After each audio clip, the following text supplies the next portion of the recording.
योगान् सततान् शक्तान् अशेषकाय प्रसृतान् शेषान् औत्सुक्यमोहारतिदाय जघान यो पूर्ववैद्याय नमोऽस्तु तस्मै. आपण वाग्भटाचा 15वा अध्याय वाचतो. तो त्यातले आपले 15 श्लोक झालेले होते. त्याच्या पुढचं वाचन आज आपण चालू करतोय. याच्यामध्ये अजून एक गोष्ट सांगण्यासारखी म्हणजे की गणपती उत्सव आहे वगैरे सगळ्या गोष्टी आहेत, ही गोष्ट बरोबर आहे. पण त्याच्याच बरोबरीने अभ्यास हा सुद्धा नित्य नियमित व्हायला हवा. आणि त्या दृष्टीने पुढचं आपलं पाठांतराचा जो आपण अध्याय ठेवलेला आहे तर तो 11वा अध्याय आहे आणि मूत्रपुरुष स्वेद व स्रोतसाच्या दृष्टीची कारण लक्षणं आणि चिकित्सा. सो ते पाठांतराला सुरुवात करा. त्याचे दोन्हीचे व्हिडिओज पण अपलोड केलेले आहेत, तर तेही बघू शकता तुम्ही रेफरन्ससाठी आणि त्याच्यानुसार मग पाठांतर चालू करू शकता. ओके, सो आपण सुरुवात करूया. अध्याय 15, 16वा श्लोक. गुडूची पद्मकारिष्ट धानक रक्तचंदनम पित्त श्लेष्म ज्वरच्छर्दी तृष्णाग्नम अग्निकृत. आता या ठिकाणी जेव्हा आपण बघतो ना की कशा कशासाठी आणि कोणकोणती द्रव्य आहेत, ह्या दोन्ही गोष्टी आपण ह्याच्यामध्ये बघत आहोत. तो गुडूची पद्मकारिष्ट धानका रक्तचंदनम पित्त श्लेष्म ज्वरच्छर्दी दाह तृष्णाग्नम अग्निकृत. आता हा गुडूच्या द्विगुण असा जो काही सांगितलेला आहे त्याच्यामध्ये द्रव्य कोणकोणती आहेत, तर गुडूची पद्मक म्हणजे पद्मकाष्ठ. त्याच्यानंतर आलेलं आहे अरिष्ट. अरिष्ट म्हणजे भाषांतरामध्ये कडुनिंब असं केलेलं आहे, पण रिठा असं सुद्धा त्याच्यामध्ये घेतलं जातं. त्याच्यानंतर धानका. धानका म्हणजे धने आणि रक्तचंदन. हे संपूर्ण गुडूच्यादी हा जो गण आहे, तर गुडूच्यादी जे आहे ना तर ते कशा कशासाठी वापरायचं हे सुद्धा पुढे सांगितलंय. पित्त श्लेष्म ज्वरच्छर्दी दाह तृष्णाग्न आणि अग्निकृत. आता इथपर्यंत जे आहे ना तृष्णाग्न, इथपर्यंत हे प्रत्येक गोष्टीचा घ्न असा लावून घ्यायचा आहे. म्हणजे पित्तघ्न, श्लेष्मघ्न, ज्वरघ्न, छर्दीघ्न, दाहघ्न, तृष्णाघ्न आणि अग्निकृत हा शब्द वेगळा आहे. अग्निकृत म्हणजे अग्नी वाढवणारा. हा जो गुडूच्या द्विगुण आहे ना तर तो विशेष करून अग्नी वाढवणारा असा आहे. आणि मग तो काय काय करतो, तर पित्ताचं शमन करतोय, कफाचं शमन करतोय. म्हणजे आपण जे द्वंद्व दोषांच्या संदर्भामध्ये बघतो ना तर द्वंद्वाची औषधं कोणती वापरायची असं बऱ्याच वेळेला प्रश्न पडतो. पित्ताचं शमन केलं तर कफ वाढेल का काय, थंडाव्याने वगैरे असं एक वाटत असतं. मग ही जी द्रव्य दिलेली असतात ना ती दोन्ही दोषांचे शमन करणारी या पद्धतीने दिलेत. आणि म्हणून कफ आणि पित्त या दोघांचं शमन आपल्याला एकाच वेळेला करायचं असेल तर हा गुडूच्या द्विगुण जो आहे ना तर त्याचा उपयोग आपल्याला चांगला होतो. त्याच्यानंतर ज्वर घालवण्यासाठी सुद्धा या गुडूच्यादीचा उपयोग चांगला आहे. आणि त्याच्याच बरोबर वांती म्हणजे नॉशा वॉमिटिंग या दृष्टीने सुद्धा याचा उपयोग चांगला आहे. दाह म्हणजे कुठल्याही प्रकारचं बर्निंग सेन्सेशन शरीरामध्ये असणं, त्याच्यासाठी हा गुडूच्यादी आपल्याला वापरता येतो. त्याच्यानंतर तृष्णा जर का असेल, सारखी सारखी तहान लागणं हा जर भाग असेल तर त्याच्यासाठी आपल्याला गुडूच्यादी गण वापरता येतो. आणि अग्निमांद्य म्हणजे अग्नी करत आहे, अग्निकृत म्हणजे अग्निमांद्य दूर करणारा असा तो आहे. मग आता ह्याच्यामध्ये जर का आपण बघितलं ना तर दिसायला तर सरळ दिसतं आपल्याला की पित्त कमी करणार आहे, कफ कमी करणार आहे, ज्वर घालवणार आहे, म्हणजे ज्वराच्या अवस्थांमध्ये आपल्याला वापरता येईल. बरोबर. पण ज्वरामध्ये पुन्हा पुन्हा तहान लागतात असे ज्वर कुठले ते बघायला पाहिजे. तर विशेष करून तृष्णा म्हटले आहे त्यांनी. बरोबर, तृष्णा आणि दाह. आता तृष्णा आणि दाह ही जेव्हा दोन लक्षणांचा आपण विचार करतो ना तर तृष्णा आहे, दाह आहे आणि ज्वर आहे, असं कोणत्या प्रकारच्या ज्वरामध्ये सापडतं असं जर बघितलं तर युरिनरी ट्रॅक इन्फेक्शन जे असतात ना त्याच्यामध्ये आपण बघतो की बर्निंग मिक्च्युरेशन असतं. त्याच्यानंतर फ्रिक्वेन्सी ऑफ मिक्च्युरेशन जास्त असतं. त्याच्यानंतर युरिन आउटपुट जास्त असतं किंवा कमी असतं आणि म्हणून तहान पुन्हा पुन्हा लागत असते आणि त्याच्या बरोबरीने ज्वर असतो. आणि म्हणून सगळ्या प्रकारच्या विशेष करून ह्याचे जे युरिनरी ट्रॅक इन्फेक्शनचे जे डिसीजेस आहेत त्या सगळ्यांमध्ये आपल्याला ह्याचा उपयोग चांगला झालेला दिसतो. आणि ह्या सगळ्याच्या बरोबर अग्निमांद्य जे आहे ना ते सुद्धा तो दूर करणारा आहेच आहे. आणि म्हणूनच युटीआयच्या सगळ्या केसेस ज्या असतात ना त्याच्यामध्ये आपल्याला हे गुडूच्यादी गण तो चांगल्या पद्धतीने वापरता येतो.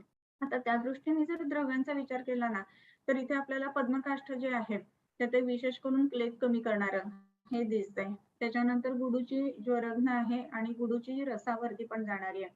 धान्य हे जर बघितलं तर विशेष करून युरिनरी सिम्पटम्स कडे जाणार आहे आणि म्हणून युरिन ट्रॅक इन्फेक्शन असण्याचे जे जे काही तापाचे प्रकार आहेत त्या सगळ्यांमध्ये हा गुडूच्यादी गण जो आहे ना तो चांगला उपयोगी पडतो. आणि म्हणूनच त्याच्या पुढे जाऊन जेव्हा फ्रिक्वेन्सी ऑफ मिक्च्युरेशन आहे किंवा स्पेसिफिक सांगतात पेशंट की जेवढं अर्जन्सी असते युरिनला तेवढं काही आउटपुट नसतं, अशा सगळ्या केसेसमध्ये आपल्याला हा गुडूच्यादी जो आहे ना तर तो वापरता येत असतो. ओके, सो गुडूची पद्मकारिष्ट धानका रक्तचंदन पित्त श्लेष्म ज्वर छर्दी दाह तृष्णाग्नम अग्निकृत. ओके, ह्याच्या नंतरचा जो गण आहे तर तो कुठला आहे तर एकदम ह्याची चाल पुन्हा पूर्ण बदलून जाते बरं का. प्रत्येक श्लोक आहे ना, प्रत्येक श्लोकाची चाल वेगळी आहे, हे उत्तम आहे. तर आरगवध इंद्रयव पाटली काकतिक्ता निंबामृता मधुस्रवा मधुरसा स्रुववृक्ष पाठाः भूनिंब सैर्यक पटोल करंज युग्म सप्तच्छदाग्नी सुषवी फलपान घोंटाः. यानंतर आरगवधादिर जयती छर्दी कुष्ठ विषज्वरां कपम कंडुम प्रमेहंच दुष्टव्रण विशोधनः. इथपर्यंत हा संपूर्ण आरगवधादी गण येतो. मग आता ह्याच्यामध्ये द्रव्य कोणकोणती आहेत आरगवधादीमध्ये तर आरगवध इंद्रयव पाटली काकतिक्ता. आरगवध माहितीये सगळ्यांना, भावा. भाव्या म्हणजे काय तर त्याचं उपयुक्त अंग कुठलं तर भाव्याच्या शेंगेची जी मगज असतो ना ते घेतली जाते. सो बाहवा. त्याच्यानंतर इंद्रयव, आरगवध इंद्रयव. इंद्र म्हणजे कुटजाचं जे फळ असतं किंवा बी असतं तर त्याला इंद्रयव असं म्हटलं जातं. त्याच्यानंतर पाटली. पाटली म्हणजे काय तर पाडळमूळ म्हटलं जातं मराठीमध्ये. पाटली ही एक वेगळी वनस्पती आहे. त्याच्यानंतर काकतिक्ता. तर हे जे आहे ना ते म्हणजे सागर गोटा ज्याला आपण म्हणूया, काकतिक्ता. सागर गोटा किंवा लता करंज ज्याला आपण म्हणतो ती. त्याच्यानंतर निंब. निंब सगळ्यांनाच माहिती आहे आपल्याला म्हणजे कडुनिंब. त्याच्यानंतर अमृता. अमृता म्हणजे गुळवेल. त्याच्यानंतर मधुरसा. मधुरसा म्हणजे मोरवेल किंवा मुरवा घेतली जाते. असंच आज एका ह्याच्यावरती विचारलेलं होतं की मोरवेल मिळते का, मुरवा मिळते का म्हणून. तर आपले जे जे काही ह्याचे शॉप्स असतात ना तर त्या ठिकाणी मुरवा मिळत असते. सो ते तुम्ही नक्की घेऊ शकत असतात ह्याच्या पाठामधल्या द्रव्यांसाठी. त्याच्यानंतर स्रुव वृक्ष. स्रुव वृक्ष म्हणजे काय तर त्याच्यामध्ये काय आपण म्हणतो सांगते हा. स्रुववृक्ष म्हणजे ह्याचा सर्जरस किंवा राळ असतो ना तर त्याचा वृक्ष. ऍक्च्युअली कसं आहे ना की राळ आपल्याला असं वाटतं की निर्यास आहे, तर निर्यास ज्या झाडापासून बनतो तर तो मोठा असतो वृक्ष, तर त्याला स्रुव वृक्ष असं म्हटलं ते.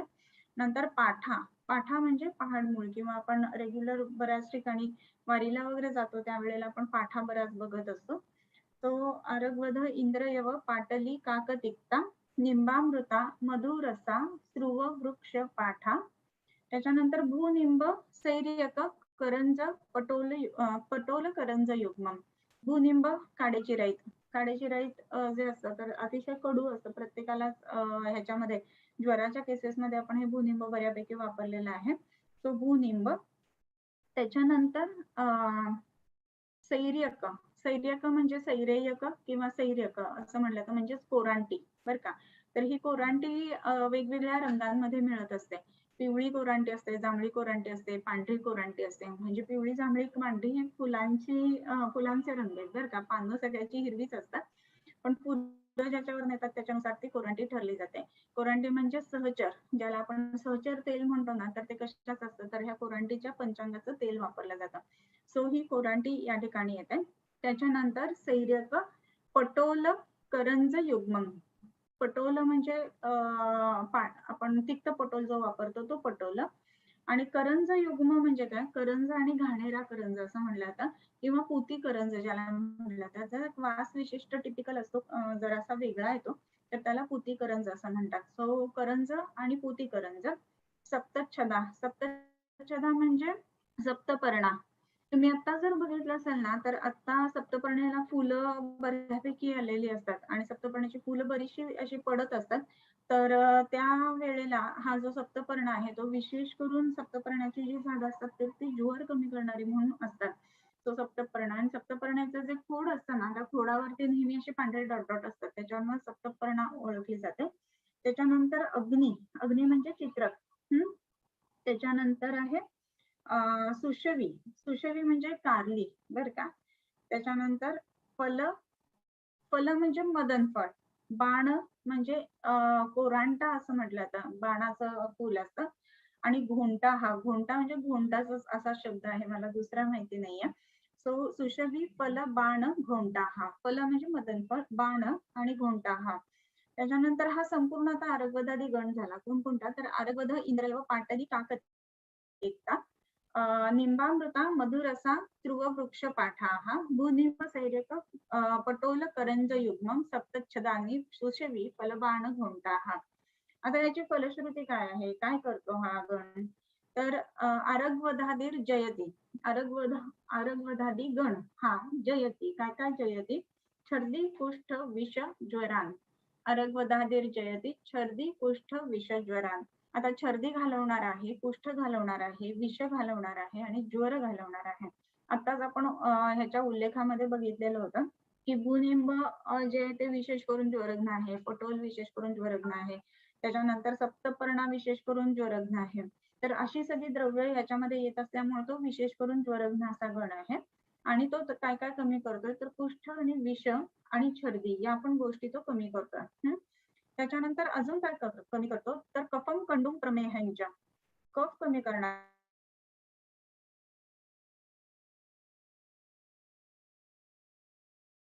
तर त्याचा दोघांचा जो विचार आहे तर तो एकत्रितच येतो. कारण कंडून असते विना कफात. आणि दुसरी गोष्ट म्हणजे प्रमेहाचं जे काय म्हणू आपण ज्याला दुष्य संग्रह आहे, तर हा प्रमेहाचा जो दुष्य संग्रह आहे ना, तर त्याच्यामध्ये प्रामुख्याने कफ येतो. म्हणून कफ, कंडू आणि प्रमेह हे तीन अगदी जोडून एकमेकांना आलेले आहेत. आणि दुष्टव्रण विशोधन, हा दुष्टव्रणाचा नाश करणारा असा हा आरगवदादी गण आहे. मग ह्याच्यामध्ये अजून एक महत्वाची गोष्ट आपण बघायला पाहिजे की आताच्या ह्या काळामध्ये आपण कशा कशासाठी हा सगळा संपूर्ण गण वापरू शकतो. कसं ना की ह्याच्यामध्ये तर दिलेलंच आहे बरं का, कफम, कंडूम, प्रमेह ह्यांच्या दुष्टव्रण विशोधन वगैरे ह्या सगळ्या गोष्टी सांगितलेल्याच आहेत, नाहीयेत असं मी बिलकुल नाही म्हणणार. पण कसं आहे ना की आताच आपलं शिक्षणाचा प्रकार किंवा 12वी पर्यंत आपण जे काही शिकलेलो असतो त्याच्यामध्ये दोष, दुष्य, मल या गोष्टींचा फारसा संबंध आलेला नसतो. आणि त्याच्यामुळे आपल्याला हे लक्षात येत नाही की हे नक्की कुठे वापरायचं. पण आता तुम्ही ह्या दृष्टिकोनातनं जर का ह्याच्याकडे बघितलं तर आपण काय काय असताना हे वापरू शकतो असं जर विचार केला ना, तर पहिलं जे चरण आलेलं आहे छर्दी, कुष्ठ, विष, ज्वरान. विष, ज्वर आणि छर्दी या तिघांचं कॉम्बिनेशन असताना आपण हा आरगवदादी गण वापरू शकतो. आणि हे तिघांचं कॉम्बिनेशन आपल्याला कुठे कुठे सापडतं हे सुद्धा आपण बघायला पाहिजे. तर हे तिघांचं कॉम्बिनेशन आहे ना, तर ते फूड पॉइझनिंग मध्ये आपल्याला सापडतं, राईट.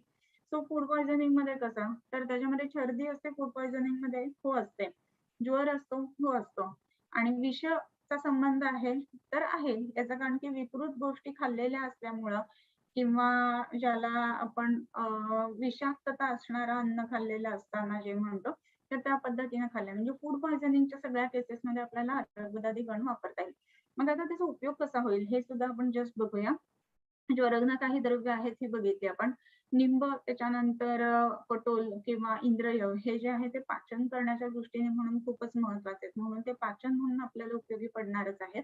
आणखीन एक त्याच्यामध्ये महत्वाचे जो भाग आहे ना त्याच्यामध्ये आरगवद आहे सगळ्यात महत्वाचा, जो गणाची सुरुवातच आरगवदादी पासून आहे, बरोबर. आणि आरगवदाचा जेव्हा आपण विचार करतो ना तर त्या वेळेला आरगवदाचा मुख्य जो गुण आहे तो म्हणजे अनुलोमन किंवा श्वसन करणं.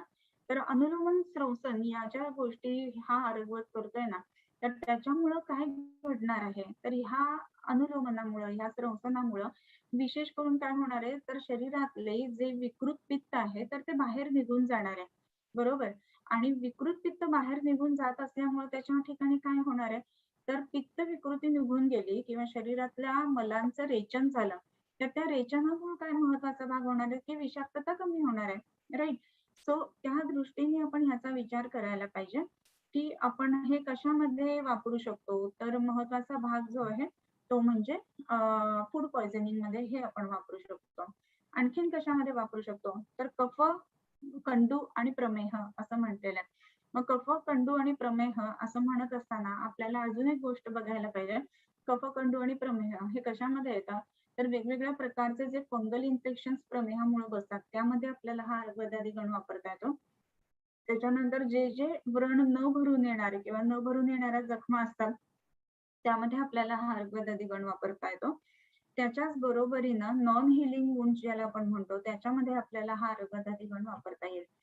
सो बऱ्याच वेळेला आपल्याकडे पेशंट्स येत असतात की अरे आम्ही बरंच काही केलंय पण आमच्याकडे काही असं होत नाही आणि हे काही जखमा बऱ्या होत नाही. तर असे जे केसेस आहेत ना त्यामध्ये आपल्याला हे नक्की वापरता येईल.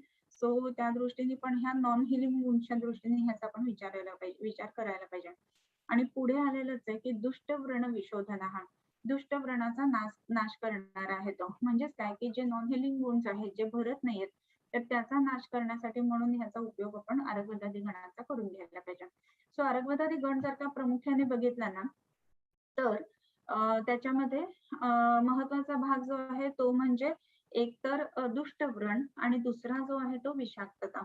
मग विषाक्तता जी आहे ना ती बऱ्याच वेळेला कशी असते तर विषाक्ततेचा संबंध जो येतो तर तो कसा आहे की एखादी गोष्ट खाल्ली आहे, चुकीची खाल्ली आहे आणि त्याच्यामुळे या सगळ्या गोष्टी होतात असं असेल तर विषाक्तता असणार आहे. हे अगदी बरोबर आहे.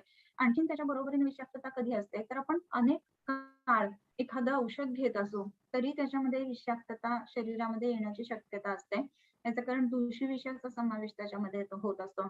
त्याच्याच बरोबरीनं कधी कधी बराच वेळ किंवा अनेक काळ हे घेतलं जातं की काही चुकीच्या औषधं जी असतात तर औषधं म्हणण्यापेक्षा चुकीचा आहार जो आहे किंवा विरुद्ध आहार म्हणतो तो जर का नित्य घेतला गेला तरी सुद्धा त्याचा जो परिणाम आहे ना तर तो या विषाक्ततेप्रमाणे येतो.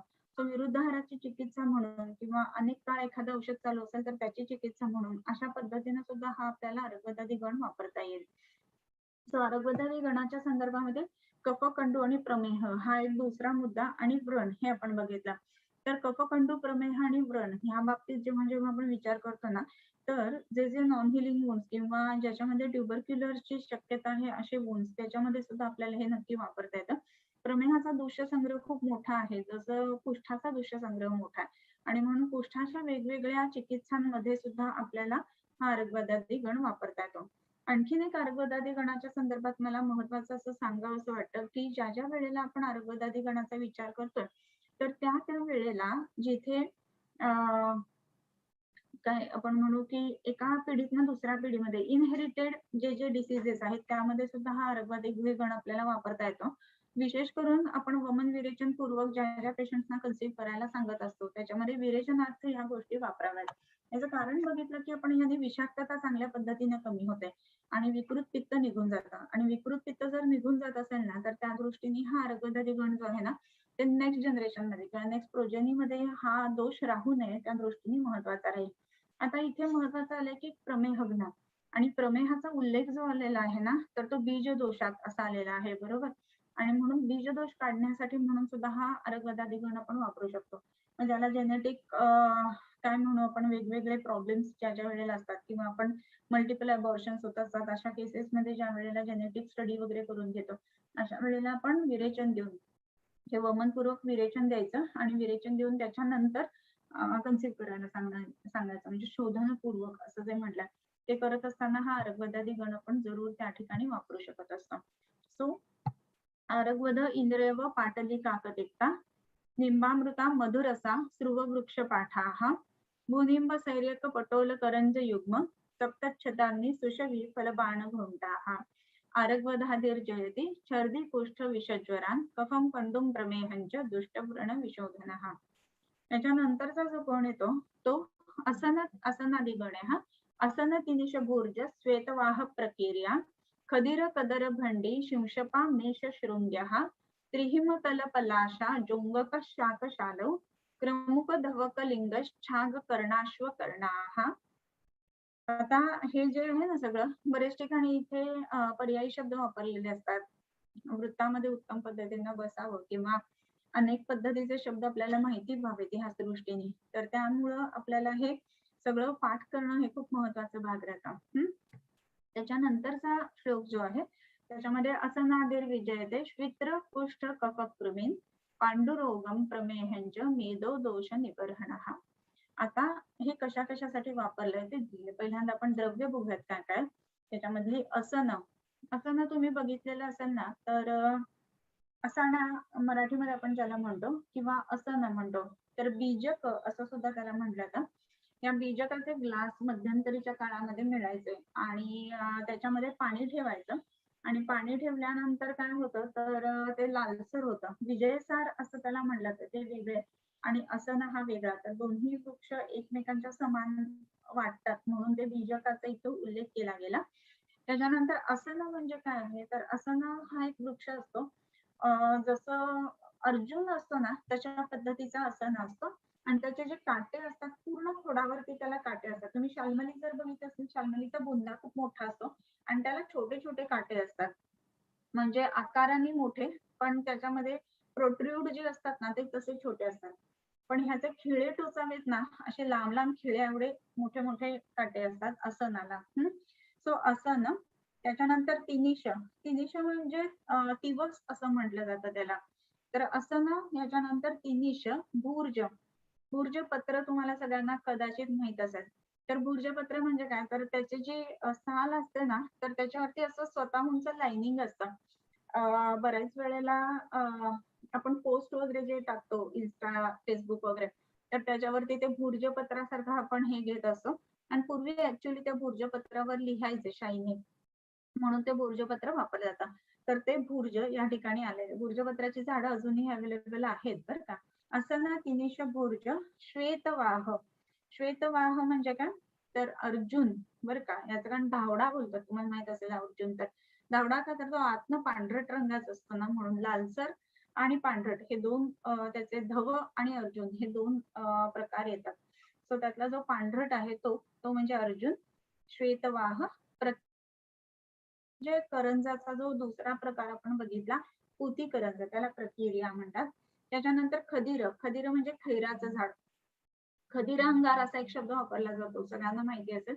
तर खदिरांगार असं का म्हटलं जातं, तर खदीर म्हणजे काय, तर खदिराचं आपण जर का लाकूड पेटवलं ना तर त्याला धूर बिलकुल येत नाही आणि एकदम जो पेटलेला भाग असतो तो एकदम लालसर लोहासारखा तप्त झालेला असतो आणि त्याच्यामध्ये अग्नीची मात्रा मोठी असते आणि म्हणून आपण बघतो की रससिंदूर वगैरे करायला बरेच वेळेला खदिराचा अग्नी दिला जातो. त्याच्यामुळे काय होतं, तर अग्नी उत्तम पद्धतीने त्या रससिंदुराला मिळतो आणि सिंदूर उडायला मदत होत असते. सो ह्या दृष्टीने हे खदीर महत्वाचं. तर खदिरामध्ये अग्नी महत्वाचा असल्यामुळं शरीरामध्ये सुद्धा तो तशा पद्धतीने व्यक्त होतो आणि म्हणून खदिरांगार डोळे वगैरे असा शब्द उपमेयासाठी वापरला जातो. तो खदीर. त्याच्यानंतर कदर, कदर म्हणजे शिरीष बर का. आपण बऱ्याच वेळेला बघतो की इतर बरेच विषग्न द्रव्यांमध्ये हा शिरीष आलेला असतो. त्यानंतर भंडी, भंडी म्हणजे त्याला आपण शिसव म्हणतो, शिंशप म्हणतो ते शिंशप. त्याच्यानंतर मेषशृंगा, हा मेषशृंगी. तर मेषशृंगी माहिती असेल सगळ्यांना की तिचं जी हे असते ना ती अशी गोलाकार झालेली असते म्हणून त्याला मेषशृंगी असं म्हटलं जातं. त्याच्यानंतर त्रिहिम, त्रिहिम म्हणजे काय, हिम म्हणजे चंदन आणि त्रिहिम म्हणजे 3 प्रकारचं चंदन. 3 प्रकारचं चंदन कुठलं, तर श्वेतचंदन, त्याच्यानंतर पीतचंदन आणि रक्तचंदन. हे तिन्ही सुद्धा चंदन जे आहेत ना ते त्याच्यामध्ये येतात. त्रिहिम. तल पलाशो, तल म्हणजे काय, तल ताल ताडाचं झाड.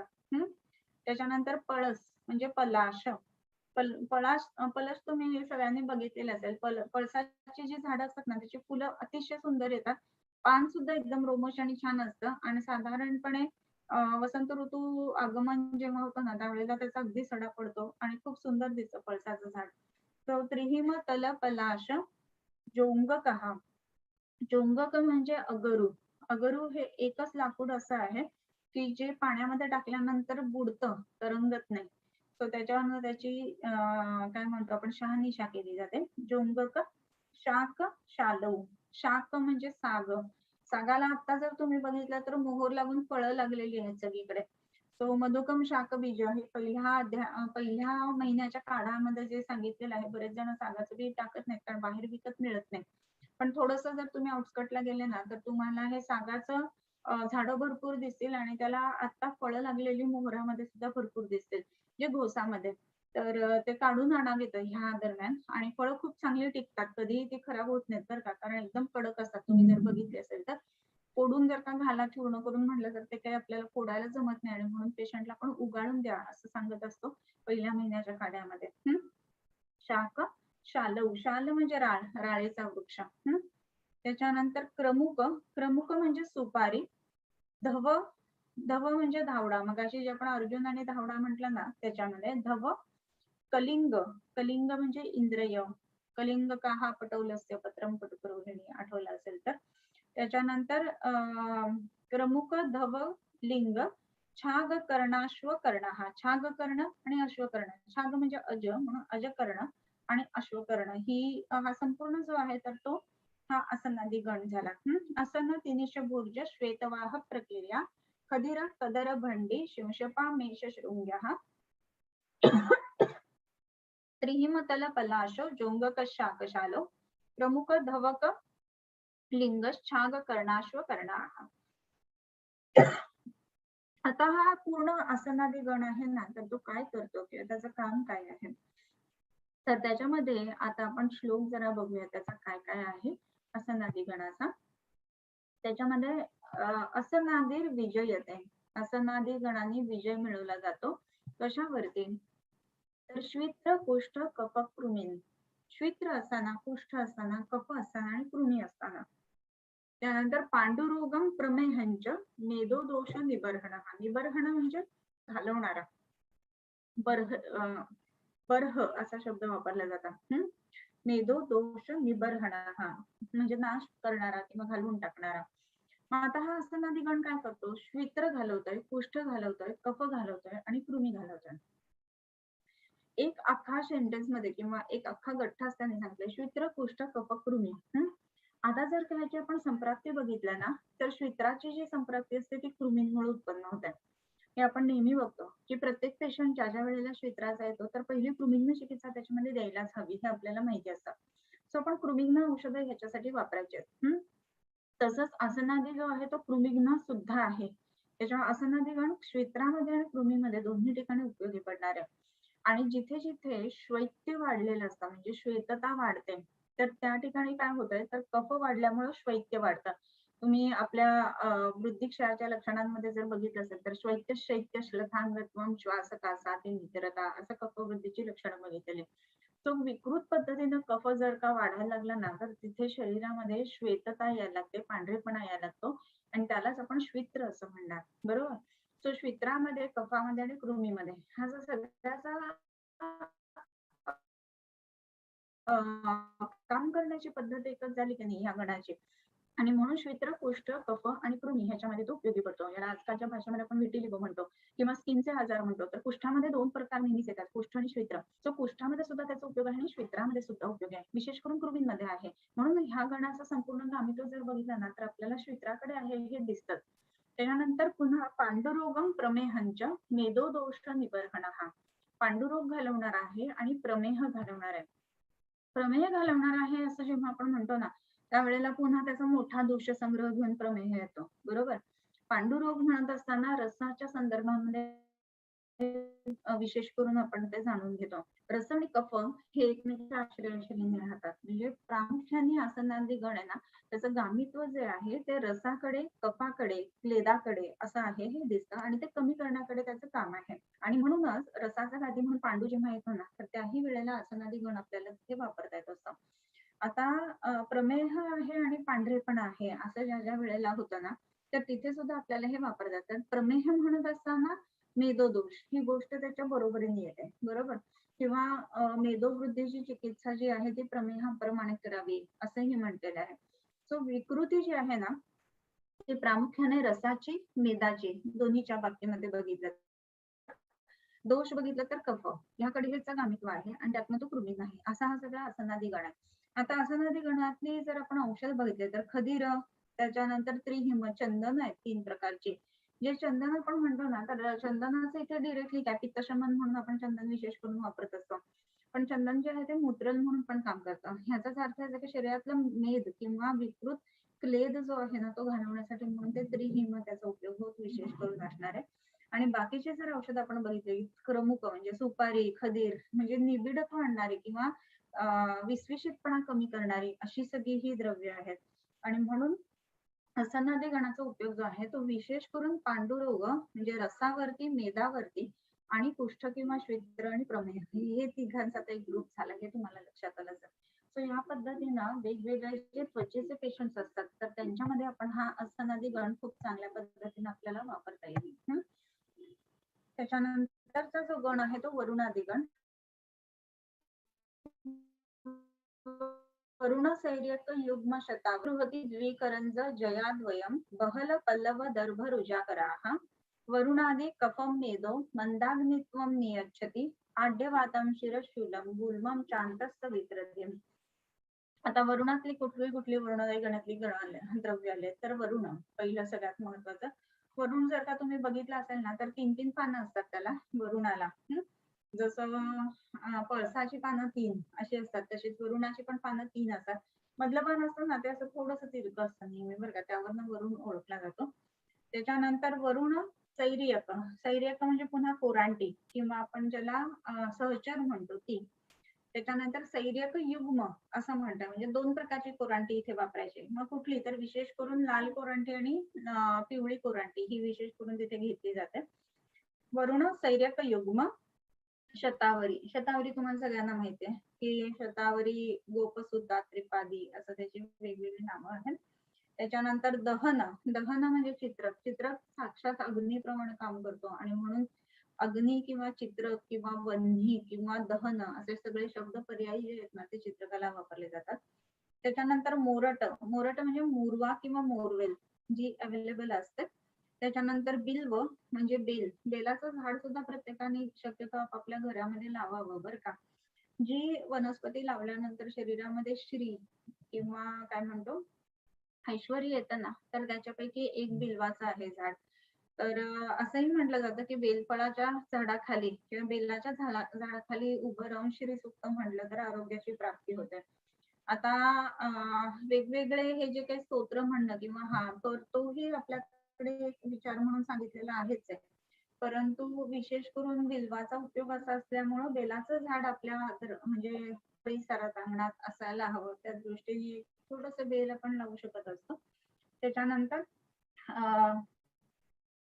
कुठे गेलं हा बिल्व विषाणिका. विषाणिका म्हणजे मेडशिंगी म्हणजे जिथे शिंग असतात ना तर ती मेंढ्याप्रमाणे दिसतात अशी ती मेडशिंगी म्हणून तिचं नाव मेडशिंगी.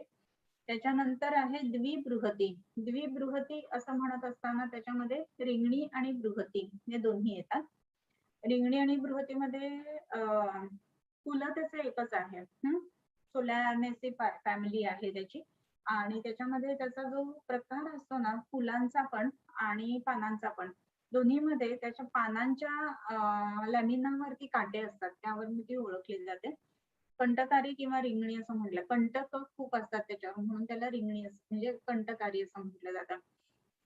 त्याच्यानंतर द्विबृहती द्विकरंज. 2 प्रकारचा करंज. परत कुठला 2 प्रकार तर करंज आणि पुतिकरंज. त्याच्यानंतर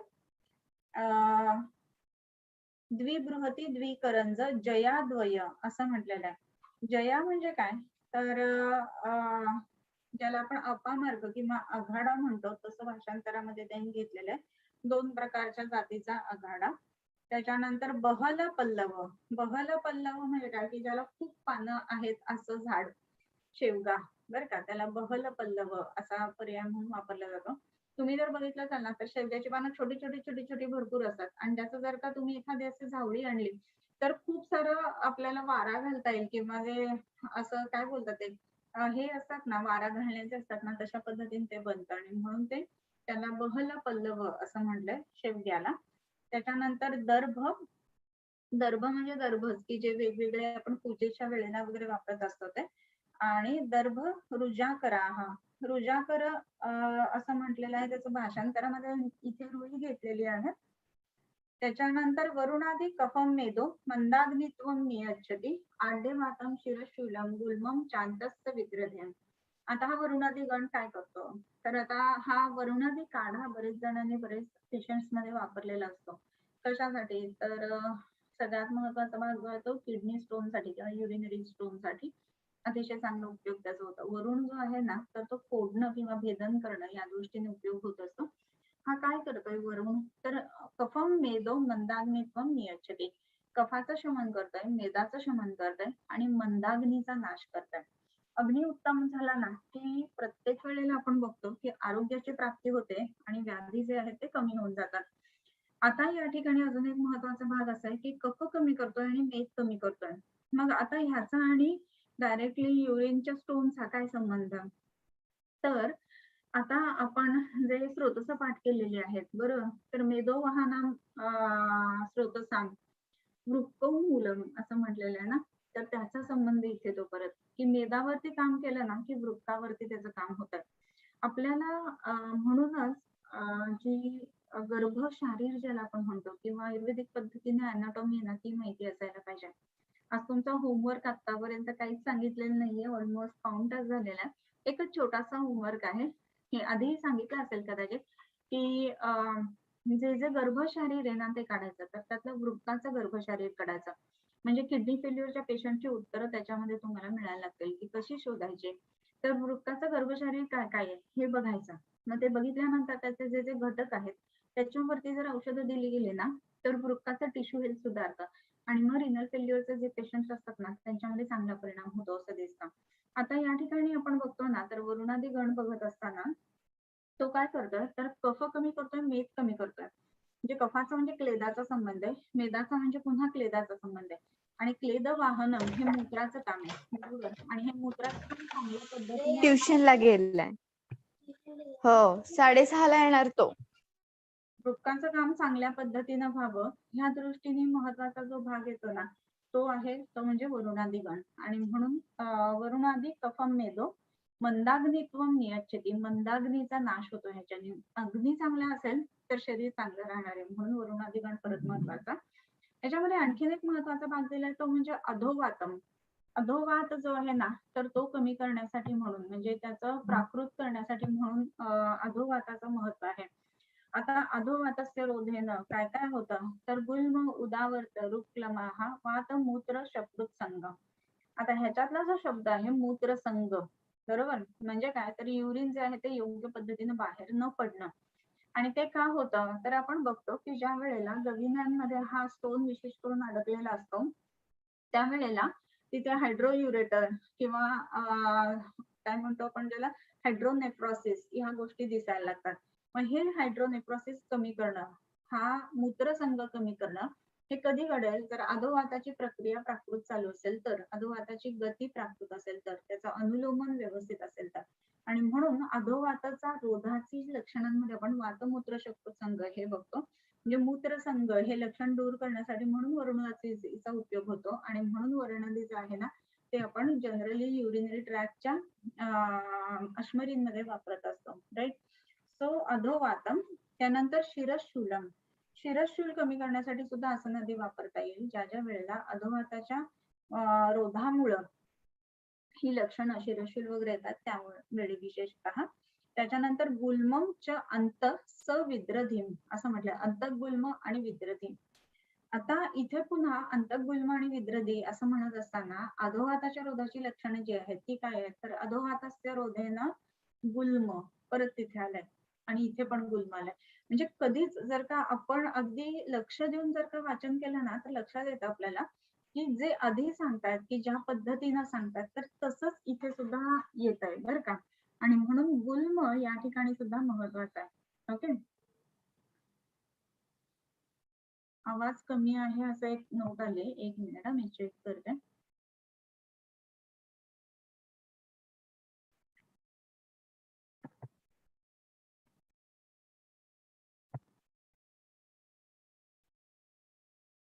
आता व्यवस्थित आहे का चेक करा.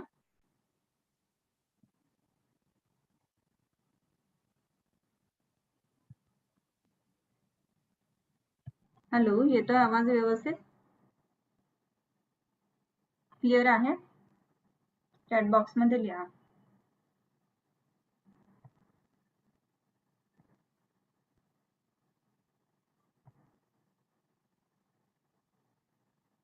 Okay, thanks. सो ज्या ज्या वेळेला आपण ह्याचा विचार करतोय की वरुणादी काढायचा, तर वरुणादी काढा म्हणत असताना आपल्याला प्रत्येक वेळेला ह्याचाच विचार येतो ना की अरे हा, आता वरुणादी काढा आणला म्हणजे अश्मरीवरती वापरायचा. मग हा अश्मरीच्या व्यतिरिक्त आपण कुठे वापरू शकतो, तर प्रामुख्याने अश्मरीवरती का वापरायचा हे सुद्धा आपण बघितलं की अधोवातस्य रोधेन गुल्म उदावर्त रुक्लमाहा वात मूत्र शकृत संघ, मूत्र संघ दूर करण्यासाठी म्हणतो आपण वापरतोय, राईट. तर तसंच अधोवाताच्या विकृती किंवा अधोवाताच्या रोधामुळे काय काय उत्पन्न होत आहे, तर गुल्म, मग त्यामध्ये सुद्धा त्याचा उपयोग होईल. मग विशेष करून मूत्राच्या संदर्भातले किंवा वाताच्या संदर्भातले किंवा पुरुषाच्या संदर्भातले त्या एरियामध्ये, त्या अखत्यारीमध्ये येणारे जे गुल्म आहेत ना, तर त्याच्यावरती विशेष करून याचा गामित्व आहे. सो मग त्याच्यामध्ये सीए रेक्टमचे पेशंट्स असतील किंवा सीए ब्लॅडरचे पेशंट्स असतील किंवा सीए प्रोस्टेटचे पेशंट्स असतील, त्याच्यामध्ये सुद्धा आपल्याला हा वरुणादी काढा जो आहे किंवा वरुणादी गण आहे तो आपल्याला नक्की तिथे वापरता येतो. सो अधोवातम शिरशूलम गुल्मम च अंतः सविद्रधिम, आणि अंतविद्रधी की ज्याला आपण इंटरनल ऍब्सेसेस म्हणतो, तर त्याच्यामध्ये सुद्धा आपल्याला हा वापरता येईल. विशेष करून मग रिनल सिस्ट असतात काही वेळेला, त्याच्यामध्ये ह्याचा उपयोग होईल. सो असा संपूर्ण जो वरुणादी गण आहे ना, तर त्याचा जो संबंध आहे किंवा त्याचा जो कार्यक्षेत्र आहे ते विशेष करून मूत्र, मल आणि अधोवात यांच्या संदर्भामध्ये, आणि जिथे वात कफज संप्राप्त्या असताना विशेष करून त्याच्यामध्ये आपल्याला गाठी बनण्याची प्रोसेस देते, तिथे आपल्याला हा वरुणादी गण जो आहे तो वापरता येईल. So, अजून एक घेऊयात आणि थांबूयात, पुढचा श्लोक घेऊया.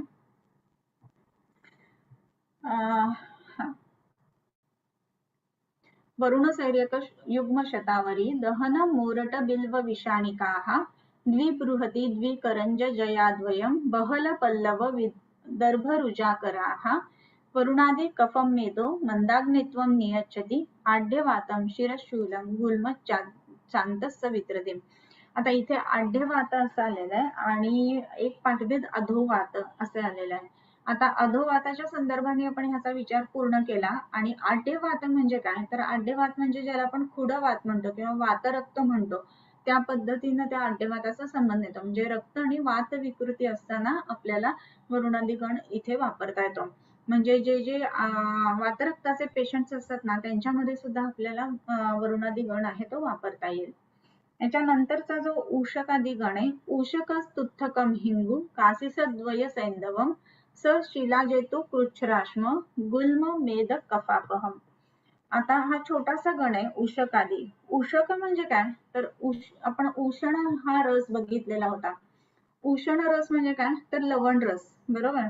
मग उषक म्हणजे काय, तर खारी माती जी असते ना, की ज्याच्यामध्ये खारटपणा जास्ती असतो, किंवा क्षारीय माती ज्याला आपण म्हणतो, किंवा आजकाल काहीतरी शब्द वापरला जातो, खारी जमीन असते ना, तर तसा म्हणजे पूर्वीच्या काळामध्ये तिथे पाणी असतं आणि खतं खूप जास्ती घातल्यानंतर क्षारीयत्व यायला लागतं, अशी जी जमीन असते ना सगळी, तर ती क्षार जमीन किंवा खारफुटीची जमीन असा सुद्धा शब्द वापरला जातो त्याला.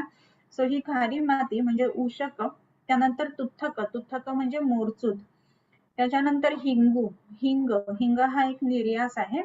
त्याच्यानंतर कासिस द्वयम, दोन प्रकारचा कासिस, ज्याला आपण हिरा कासिस म्हणतो आणि पांढरा कासिस, श्वेत कासिस म्हणतो, असे दोन कासिस.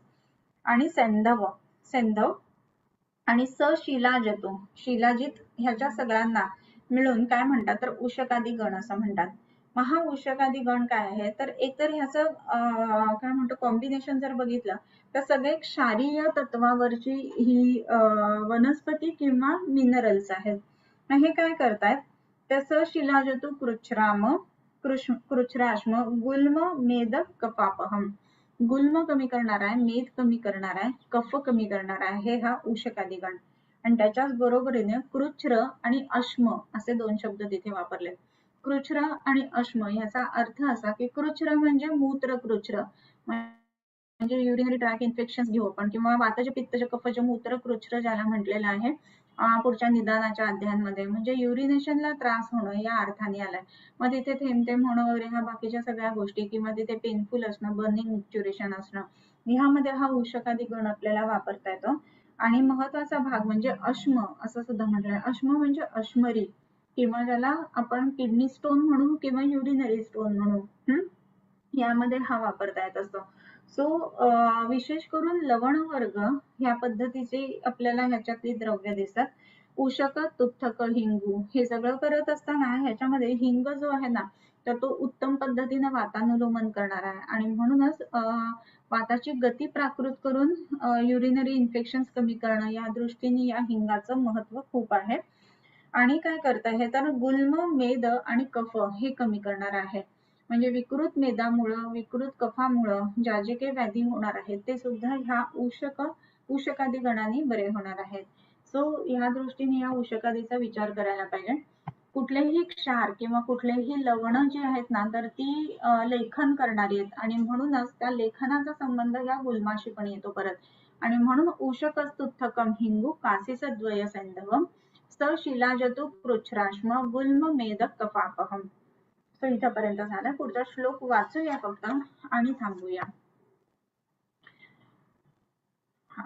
ह्याचा जो उच्चार करण्याची जी हे ना श्लोकाचा चालती एकदमच वेगळी. वेल्लांतराणिक बूक वृषाश्म भेद गोकंटकेत केट सहचर बाणकाशाः वृक्षादनी नलकुश द्वय गुंठ गुंद्रा भल्लूक मोरट कुरंट करंभ पार्थाः वर्गो वीरतराद्योयम हंती वातकृतान् गदान् अश्मरी शर्करा मूत्र कृच्छ्राघात रुजाहरहा असं म्हटलेलं आहे. सो इथे आज थांबूया आणि शंका काही असेल तेवढा घेऊयात पहिल्यांदा. तुम्ही जर का YouTube वर असाल तर तिथे सुद्धा तुम्ही शंका विचारू शकता चॅट बॉक्स मध्ये.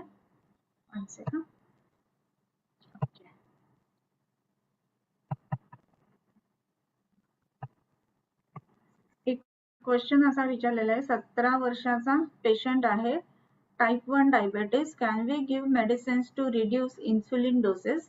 Patient also having complaint of इंद्रलुप्त. What should be the line of treatment? जलोपचारण करू शकतो का? ओके, पहिली गोष्ट म्हणजे जलोपचारण नक्की या पेशंटमध्ये आपण करू शकतो. इंद्रलुप्तामध्ये त्याचा परिणाम चांगला येतोच. शिवाय त्याच्यामध्ये आणखीन एक महत्वाचा भाग असा आहे की टाइप 1 डायबिटीस आहे, ज्युव्हेनाइल आपण ज्याला म्हणतो तसं आहे. तर इन्सुलिन दिलं जातं त्या पेशंट्सना. इन्सुलिन अगदी काही लगेच बंद करावं असं नाही आहे, परंतु कसं आहे की औषधं त्याच्यामध्ये वापरणं हा सुद्धा महत्वाचा भाग राहतो. असे जे पेशंट्स असतात तर त्याच्यामध्ये मगाशीच आपण म्हणलो की प्रमेहामध्ये विशेष करून काय सांगितलेलं आहे तर इनहेरिटन्स त्याच्यामध्ये सापडतो असं विशेष करून आयुर्वेदामध्ये सुद्धा म्हटलेलं आहे. मग अशा पेशंट्स मध्ये आपल्याला इनहेरिटन्स टाळण्यासाठी म्हणजे आता ह्या पेशंटला आहे पण मोठं झाल्यानंतर त्याचे बेबी जे होतील तर त्याला तरी ऍटलिस्ट राहू नये टाइप 1 डायबिटीस, त्या दृष्टीने आपल्याला 2 वेळेला प्रयत्न करता येत असतात. ते म्हणजे एकतर हे जी मुलं असतात ती प्युबर्टीमध्ये असताना आणि दुसरं म्हणजे ज्या वेळेला कन्सीव्ह करणार त्याच्या आधी म्हणजे पंचकर्म शुद्ध शरीर विशुद्ध शरीर असे अशा पद्धतीनं कन्सीव्ह करावं. त्यानंतर दुसरा भाग असा आहे की ह्याची इन्सुलिनची मात्रा कमी ठेवण्याच्या दृष्टीने काय काय औषधं द्यावीत. तर खूप छान औषधं आपल्याला ह्याच्यासाठी देता येत असतात की त्याच्यामध्ये वसंत कुसुमाकर सहस्त्रपुटी गुडचे सत्व मशी असं जर का वापरलं गेलं तर ह्या पद्धतीचं जे इन्सुलिनचे युनिट्स असतात ते कमी व्हायला मदत होत असते. त्याच्यानंतर आपण हे सगळे जे गण किंवा हे वाचत आहोत तर त्या दृष्टीने कफज प्रमेहाचं एक औषध म्हणून आलेलं आहे. अर्जुन, पाठा वगैरे अशी 4च द्रव्य आहेत त्याच्यामध्ये. त्याचाही खूपच चांगला परिणाम आपल्याला पेशंट्स मध्ये दिसतो. आपल्याकडे असे पेशंट्स येत असतात म्हणजे जे ज्युव्हेनाइलचे तर त्यांच्यासाठी आपण ते बऱ्यापैकी वापरतो. त्याच्यानंतर आणखीन एक महत्वाचा भाग असा आहे की ह्यांचं वजन आणि उंची खूप कमी वाढते इतर मुलांच्या कंपॅरिझन मध्ये. तर त्या दृष्टीने सुद्धा बल्य आणि ब्रुहण हे सुद्धा करावे लागतं. आता प्रत्येक वेळेला प्रमेहामध्ये अपतर्पण करायचं का संतर्पण करायचं ह्या 2 गोष्टी महत्वाच्या राहतात. तर ह्या पेशंट्स मध्ये कसं आहे की ग्रोईंग एज असल्यामुळे संतर्पण करणं हा भाग महत्वाचा आहे. पण सिडेंटरी लाईफस्टाईल नसली पाहिजे, व्यायाम त्यांना सांगायचा आणि त्याच्याच बरोबरीनं आहारावरती योग्य पद्धतीनं म्हणजे लिहून देणं आपण डाएट काय ठेवायला पाहिजे ते सुद्धा त्यांच्यामध्ये करायला पाहिजे.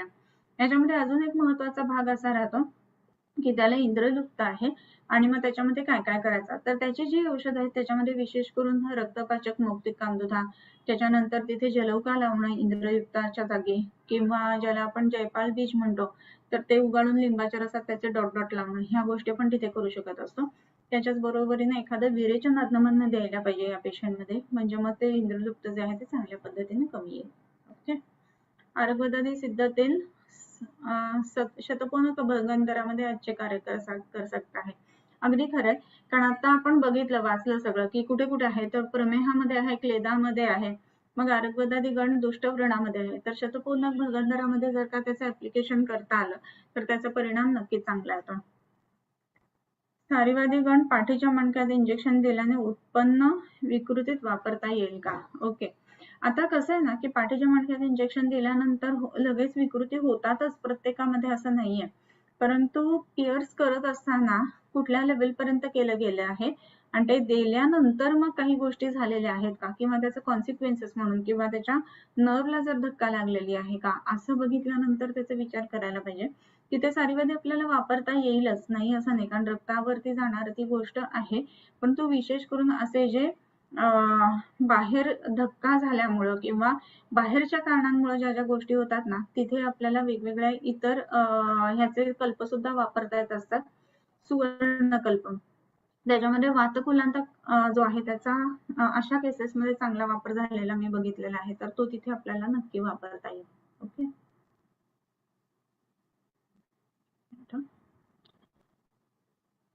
चिकित्सा उपक्रम सुरू असताना शोधनादी गणसंग्रह अध्याय वर्णन यामागे कारण काय? पहिल्या लेक्चर मध्ये सांगितलं सगळ्यात आर्गवदादी आपण जेव्हा हा शोधनादी गणसंग्रह चालू केला तेव्हा तर हे सगळे उपक्रम करायचे म्हणजे कुठले शोधन शमन करा किंवा त्याच्यामध्ये लंघन किंवा गृहण करा किंवा वाताचा पित्ताचा कफाचा उपक्रम आपण बघितला, पण ते करण्यासाठी तुम्हाला द्रव्य माहिती पाहिजेत ना, म्हणून शोधनादी गणसंग्रह सांगितलाय. ओके. प्लेग के ऊपर एक डिटेल लेक्चर चाहिए. चालेल, घेऊया. कोशातकी आणि राजकोशातकी असे दोन भेद अलग है क्या मॅम? हो, दोन वेगळे आहेत, कोशातकी आणि राजकोशातकी असं. 22 वर्ष fissure in ano due to that anal stricture बस्ती given but no good relief. Choice of treatment. Okay.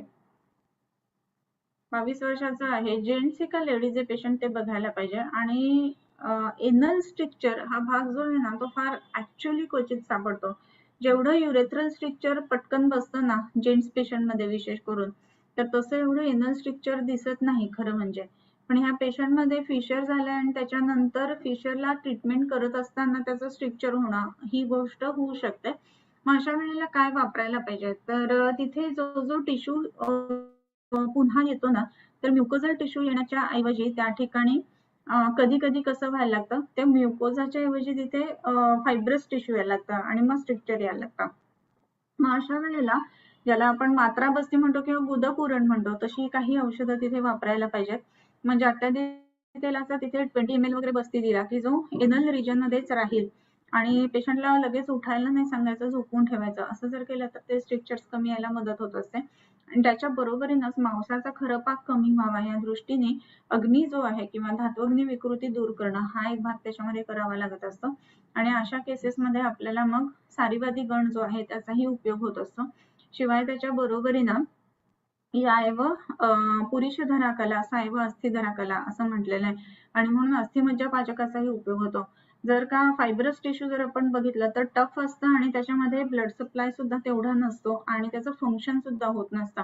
So म्हणजे जे म्युकोझाचं होतं ते, आणि ह्या सगळ्या दृष्टिकोनातून अस्थिमज्जा पाचक सुद्धा आपण त्या ठिकाणी वापरू शकत असतो. ओके. सारीवादी गण ल्युकेमिया मध्ये दे सकते हैं क्या? पेशंट कसं आहे ना त्याच्यावरती अवलंबून आहे की संप्राप्ती कशी झालेली आहे आणि संप्राप्ती होत असताना म्हणजे आपल्याकडे पेशंट येण्यापूर्वी किती वर्षापूर्वी सगळं ओके होतं आणि मग नंतर कसं कसं प्रोग्रेस होत गेलं हे बघून त्याच्यानुसार आपण वेगवेगळे हे गण वापरता येतात असं. पण सारीवादी गण त्या ठिकाणी वापरता येईल. ओके. अजून काही आहेत का क्वेश्चन्स बघूया आपण.